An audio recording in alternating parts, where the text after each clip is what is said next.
đom sờ sai chiếmឬក៏ Emensioma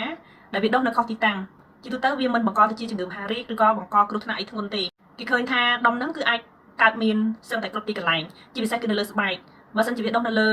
កន្លែងដែលយើងមើលឆាប់ឃើញគឺវាអាចនឹងធ្វើឲ្យប៉ះពាល់ទៅលើសម្រស់របស់ក្មេងជាពិសេសគឺក្មេងស្រីឧទាហរណ៍ថាវាដុះនៅលើថ្ពាល់អញ្ចឹងទៅលើកូនស្រីគឺមើលទៅវាអត់ស្អាតអញ្ចឹងការព្យាបាលគឺគ្រូពេទ្យអាចនឹងឆាប់ឲ្យថ្នាំលេបដើម្បីកុំឲ្យដុំសរសៃឈាមហ្នឹងវាដុះច្រើនពេកទីតាំងមួយចំនួនទៀតដែលដុំសរសៃឈាមហ្នឹងអាចដុះហើយអាចនឹងធ្វើការព្យាបាលបន្ទាន់ឧទាហរណ៍ដូចជាដុំហ្នឹងវាដុះនៅនឹងចិត្តនឹងរុនទ្វារលាមកអញ្ចឹងនៅពេលដែលកូនបាត់ជើងធំទៅវាអាចនឹងកកិតនៅពេលដែលកកិតទៅលើដុំសរសៃឈាមហ្នឹងអាចធ្វើឲ្យមានការដេករលាត់ហូរឈាមមានការឈឺចាប់ឬក៏មានការបង្ករោគអញ្ចឹងនៅត្រង់ចំណុចហ្នឹងគឺគ្រូពេទ្យគាត់អាចនឹងធ្វើការព្យាបាលបន្ទាន់ឬក៏ដុំសរសៃឈាមខ្លះគឺវាឡើងក្រាស់ខ្លាំងឬក៏ធំខ្លាំងនៅចិត្តភ្នែកអញ្ចឹងបើសិនជាវានៅចិត្តភ្នែកវាអាចនឹងធ្វើឲ្យប៉ះពាល់ដល់កំភ្លើងរបស់ក្មេងដោយសារតែវាដុះកាន់តែធំទៅអញ្ចឹងគ្រូពេទ្យអាចនឹងចាប់ផ្ដើមព្យាបាលបន្ទាន់ដូចគ្នាក្រៅពីការព្យាបាលដោយថ្នាំបើសិនជាអត់ជោគជ័យទេការព្យាបាលយើងអាចនឹងធ្វើឡើងដោយការបេះ laser ឬក៏ការវេះកាត់ជាដើម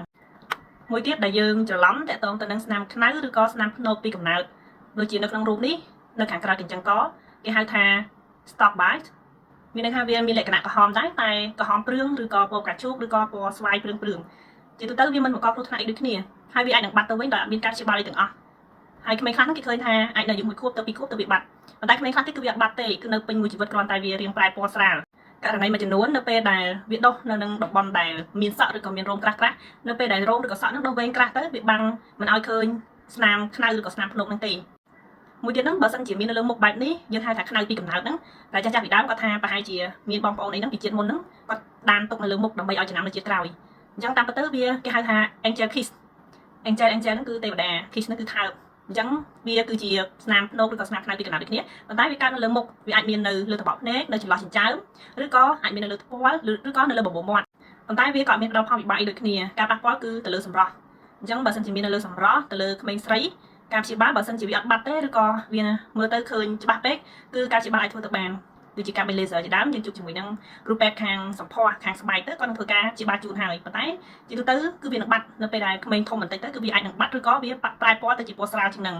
ដូច្នេះគ្រាន់តែចង់បែងចែកឲ្យដាច់តាក់ទងនឹងដុំសរសៃឈាមដែលដុះខុសទីតាំងយើងហៅថា Emensioma ឬក៏ Emensioma ហ្នឹងវាឡើងក្រាស់ខ្លាំងវាឡើងដុំពណ៌ក្រាស់ខ្លាំងវាមានទម្រង់3ទម្រង់ពេលខ្លះវារៀបនៅលើស្បែកប៉ុន្តែវាឡើងពណ៌ក្រាស់ខ្លាំងពេលខ្លះវាឡើងប៉ោងនៅលើស្បែកហ្នឹង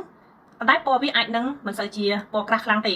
ហើយពេលខ្លះទៀតវាមានប៉ោងផងវាមានជម្រៅវាទៅខាងក្នុងផងអញ្ចឹងការព្យាបាលគឺទៅតាមការពិនិត្យជាក់ស្ដែងរបស់គ្រូពេទ្យមិនថាជាស្នាមខ្នៅឬក៏ស្នាមភ្នក់ធម្មតាឬក៏ជាដុំសរសៃឈាមអីទេបើសិនជាយើងសង្ស័យគឺយើងត្រូវតែយកកូនទៅជួបគ្រូពេទ្យឲ្យគាត់ពិនិត្យមើលតាមជាក់ស្ដែងដោយសារតែបើសិនជាយើងនៅតាមដានតាក់ទងនឹងបណ្ដាញសង្គមយើងអត់បានយកកូនទៅជួបគ្រូពេទ្យទេយើងនៅតែមានចម្ងល់អញ្ចឹងបើសិនជាយើងមានចម្ងល់គឺយើងត្រូវតែជួបពេទ្យជំនាញឲ្យគាត់ពិនិត្យមើលជាក់ស្ដែងច្បាស់លាស់ថាជាអ្វីពិតប្រាកដតើត្រូវព្យាបាលឬក៏ត្រូវតាមដានចំពោះការព្យាបាលទៅលើដុំសរសៃឈាម Emensioma នេះយើងអាចនាំកូនទៅជួបជាមួយនឹងគ្រូពេទ្យកុមារនៅខាងកុមារជាតិក៏បាននៅខាងមន្ទីរពេទ្យគុណធបុប្ផាក៏បានគឺខាងគាត់នឹងមានការព្យាបាលយើងអាចទៅសួរព័ត៌មានបន្ថែមឬក៏ជួបគ្រូពេទ្យបន្ថែមដើម្បីពិភាក្សាឬក៏ឲ្យគាត់ពិនិត្យមើលឲ្យបានច្បាស់ដូច្នេះអរគុណច្រើនសម្រាប់វីដេអូនេះគឺមានតែប៉ុណ្្នេះទេជួបគ្នានៅក្នុងវីដេអូផ្សេងទៀត